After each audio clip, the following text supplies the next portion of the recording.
할렐루야. 오늘도 복되고 귀한 날 기도의 자리에 나온 성도님들을 환영합니다. 2025년 6월 6일 금요일 새벽 기도회를 시작합니다. 오늘 우리에게 주신 하나님의 말씀은 역대상 9장 1절부터 34절까지 말씀입니다. 제9장 온 이스라엘이 그 계보대로 계수되어 그들은 이스라엘 왕조실록에 기록되니라. 유다가 범죄함으로 말미암아 바벨론으로 사로잡혀 갔더니 그들의 땅 안에 있는 성읍에 처음으로 거주한 이스라엘 사람들은 제사장들과 레위 사람들과 느디님 사람들이라.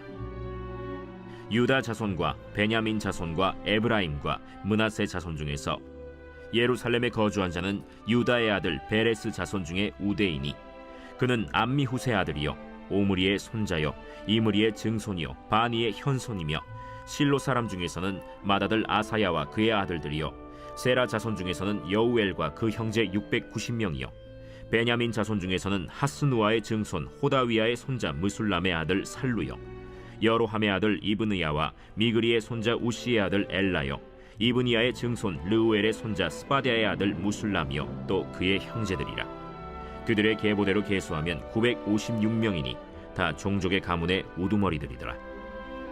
제사장 중에서는 여다야와 여호야립과 야긴과 하나님의 성전을 맡은 자 아사랴이니 그는 힐기야의 아들이요 무술람의 손자요 사독의 증손이요 무라요스의 현손이요 아히두베의 오대손이며 또 아다야이니 그는 여로함의 아들이요 바스훌의 손자요 말기야의 증손이며 또 마세니 그는 아디엘의 아들이요 야세라의 손자요 무술람의 증손이요 무실레밋의 현손이요 임멜의 오대손이며 또 그의 형제들이니 종족의 가문의 우두머리라.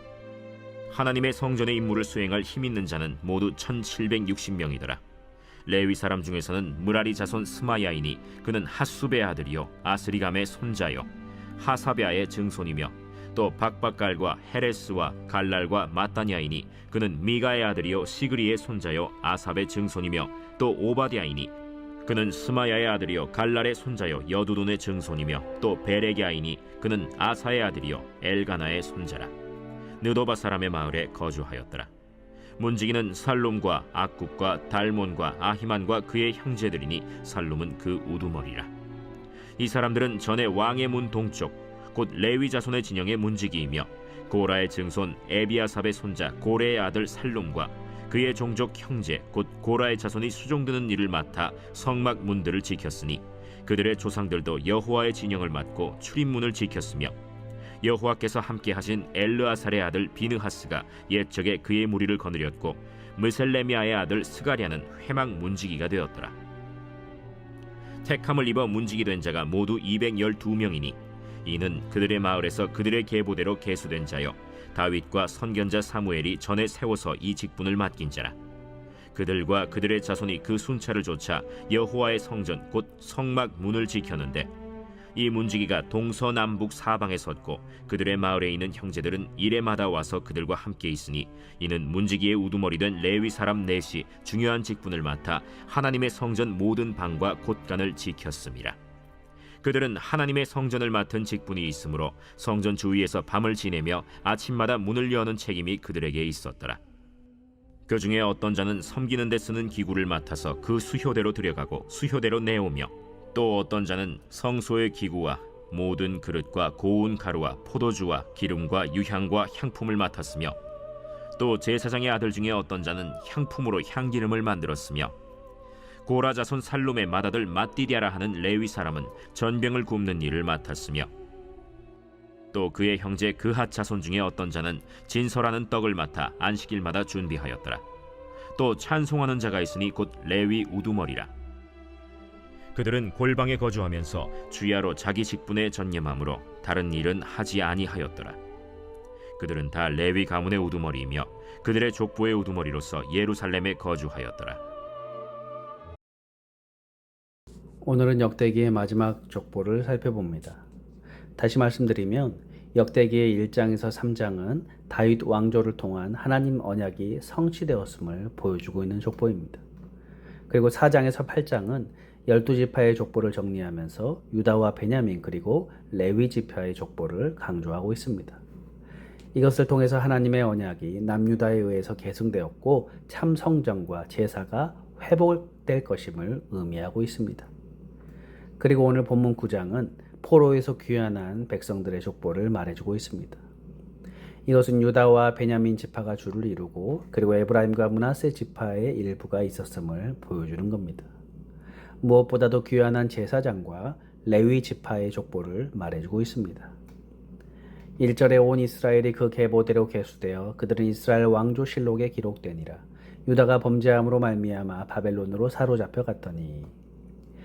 유다를 비롯한 전 이스라엘이 바벨론으로 사로잡혀 가게 된 이유는 바로 유다가 범죄함으로 인함이었다라고 말하죠. 다윗 왕조 메시아 가문을 잇는 이 유다 지파도 범죄했으니 다른 지파들은 두말할 필요조차 없었을 것입니다. 그렇게 포로 생활을 하다가 이제 돌아오게 되었죠.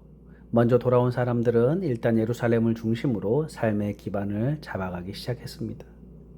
지리적으로는 다 예루살렘 성 안에 산 것은 아니었지만 그 성을 중심으로 새 생활을 시작하였던 것입니다. 3절에 보면 성읍으로 돌아와 살게 된 이스라엘 사람들은 유다 자손과 베냐민 자손과 에브라임과 므낫세 자손 중에서 예루살렘에 거한 자를 말하고 있습니다. 그런데 9절까지의 내용을 보면 유다와 베냐민 지파만을 강조해서 기록하고 있습니다. 왜냐하면 예루살렘에 귀환한 사람들은 유다와 베냐민 지파가 압도적이었기 때문입니다. 현실적으로 볼 때에 이 귀환한 이스라엘 백성들은 아무것도 손에 가진 것이 없는 자들이었을 것입니다. 이들은 가난했고 예루살렘 성 안에는 모든 것이 불타고 파괴되어 있었고 그들을 대적하는 이방 민족들에게 사면 초가의 상태로 둘러싸인 그런 형편이었을 것입니다. 그럼에도 불구하고 그들은 무조건 조국으로 돌아와서 그 폐허가 된 예루살렘을 중심으로 자기 생활의 터전을 잡고 기업을 일구며 나아가고 있습니다. 이 사람들이야말로 지금까지 기록된 어느 족보보다 중요하고 이스라엘 역사의 길이 그 이름을 남기게 될 중요한 족보다라는 것이죠. 성도 여러분, 우리도 마찬가지입니다. 우리도 예수 믿고 구원받은 하나님의 백성이 되었다면 이제는 주의 몸된 교회의 한 일원으로서 교회 중심의 삶을 살아가야 합니다. 우리가 예수님을 믿는다고 하면서 교회 중심의 삶이 되지 못한다면 이것은 온전한 신앙이라고 할 수 없을 것입니다. 하나님과 세상을 겸하여 섬기고자 하는 어리석은 모습입니다.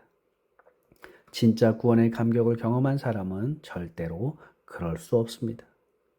철두철미하게 교회 중심의 신앙생활을 하게 됩니다. 힘들어도 그리스도의 몸된 교회를 세우고 섬기며 하나됨을 지키는 일을 포기하지 않는 것입니다. 계속해서 10절에서 13절은 제사장 가문에 속한 자로서 예루살렘에 돌아온 자들의 족보를 기록하고 있습니다. 그리고 14절에서 34절까지는 레위 사람들 중에 돌아온 자들의 족보를 기록하고 있는데 여기서 우리가 눈여겨보아야 할 것은 바로 그들의 임무입니다. 본래 레위인들은 성막의 기구를 관리하는 것이 본연의 임무였습니다. 그런데 여기에서는 조금 더 확장된 업무들이 그들에게 주어졌음을 알 수가 있습니다. 17절에서 27절에 보면 이 레위인 중에서 성전의 문지기를 맡게 된 자들과 그 상세한 업무를 자세하게 말하고 있죠. 그리고 28절에서 33절에는 그 외에도 레위인들이 성전을 중심으로 섬기게 된 다양한 일들, 즉 창고 관리나 재물 떡 준비, 성가대 등을 또한 자세하게 기록하고 있는 것을 보게 됩니다. 또 자세한 족보는 기록되지 않았지만 2절에 보면 느디님 사람들도 있었다라고 합니다. 느디님 사람들은 본래 가나안 족속으로 이스라엘에 복속된 자들이었습니다. 그들은 성전에 필요한 여러 가지 허드렛 일을 맡았습니다. 그런데 그들이 성전 직무를 다시 수행하기 위해서 레위인들과 함께 돌아왔다라는 것은 참으로 놀라운 일이 아닐 수 없는 것입니다. 이 본문에서 중요한 사실은 여기 기록된 모든 사람들이 자신들이 받은 직분을 참으로 귀중하게 여겼다라는 사실입니다. 만일 이스라엘 사람들이 그냥 바벨론에 남아 사는 것을 더 편하게 여기고 있었지만 이들은 오직 자기네들의 본분을 지키며 성전 섬기는 직분에 헌신하고자 하는 일념으로 돌아온 것입니다. 하지만 그 지금 현재의 상황이라는 것은 예루살렘 성도 모든 것이 불타고 무너져 있었다라는 것이죠. 그들이 비록 자기 직분을 찾아 돌아오기는 하였지만 당장은 그 직분을 수행할 성전조차 존재하지 않았던 형편인 것입니다. 더구나 이들은 옛날의 레위인들처럼 그 생계비가 보장될 수도 없는 형편이었습니다. 모든 것이 옛날처럼 회복되기까지는 자기 스스로 생계를 조달해야 했을 뿐 아니라 당장에 시급한 예루살렘 성벽과 성전 재건 공사라는 대공사에 자기들이 먼저 앞장서서 참여해야 했습니다. 그럼에도 불구하고 이들은 예루살렘으로 그 불탄 성전터만 남아있던 그 자리로 돌아온 것입니다. 13절에 보면 그들은 모두 1760여명이었습니다. 그들의 헌신과 열정은 참으로 귀한 일이었습니다. 그 명단을 일일이 다 기록할 수는 없었지만 그 대표자들의 명단을 기록하고 있습니다. 오늘날 성도는 많고 교인은 많지만 우리는 진정한 헌신자를 찾아보기 힘든 시대입니다. 우리 시대는 너무나 평온하게 신앙생활하기 좋은 시대를 살고 있습니다. 그 옛날 포로에서 돌아왔던 이스라엘 백성들에게 비할 바가 아닐 것이죠. 이처럼 신앙생활의 여건이 비교할 수 없을 정도로 좋아졌지만 그와 반대로 헌신과 열정은 너무나 부족하고 있습니다. 그래서 본문의 족보는 이처럼 헌신된 자들을 기리는 것입니다. 성도 여러분, 오늘 우리도 이처럼 하나님 앞에서 헌신된 삶을 살아야 할 것입니다. 이젠 더욱더 교회를 중심으로 한 신앙생활, 주의 몸된 교회를 세우는 일에 힘쓰고 내가 맡은 직분과 사명과 봉사를 잘 감당하여서 하나님 나라에 빛나는 이름으로 기록되는 저와 여러분들 되시기를 주님의 이름으로 축복합니다. 기도하겠습니다. 하나님, 저희도 역대상 9장에 헌신된 우리 믿음의 선배들처럼 이 이민자의 땅을 살아가면서 교회 중심으로 하나님 중심으로 삶을 살아가게 하여 주옵소서. 우리에게 주신 귀한 직분과 사명을 잘 감당하여서 하나님께 칭찬받고 또 별처럼 아름답게 빛나는 저희들 되도록 인도하여 주옵소서. 감사드리며 예수님의 이름으로 기도드리옵나이다. 아멘. 주기도문으로 예배를 마치겠습니다.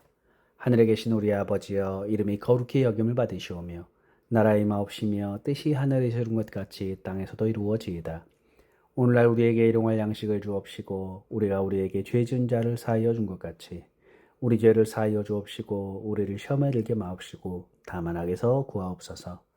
대개 나라와 권세와 영광이 아버지께 영원히 있사옵나이다. 아멘.